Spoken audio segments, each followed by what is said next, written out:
Needless to say, the heat is back and it certainly can be devastating. Last year, more than a dozen people died in Spokane County during that unprecedented heat dome. So Gonzaga's Climate Center made a map of where each death happened.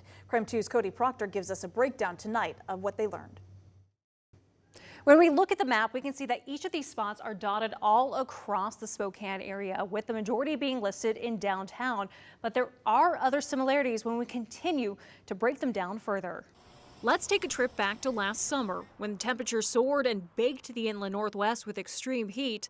According to Brian Henning, director of Gonzaga University's Center of Climate, Society, and the Environment, last summer's heat wave took many by surprise. And what we found were there are community members from across the area who didn't have air conditioning or were unable to use it, didn't realize just how deadly it can be. According to the Spokane County Medical Examiner's office, 20 people died from heat-related causes last year.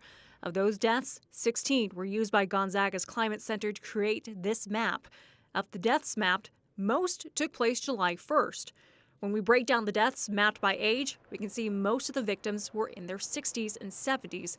The oldest was 84, the youngest 36. We see that it's people across the county who died.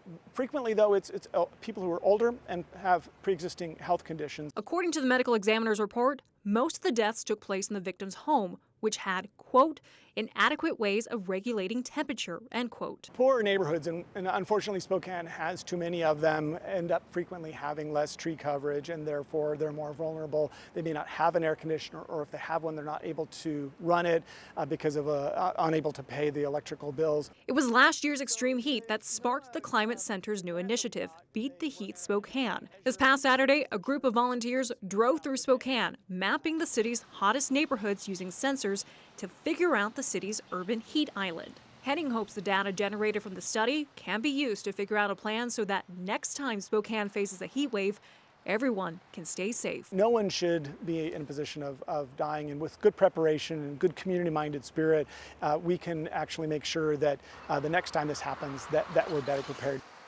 Now, Henning says they're planning to have a survey as a follow-up to their Urban Heat Island project, with participants answering questions such as, do you have air conditioning and can you afford to run it? In Spokane, Cody Proctor, KREM 2 News.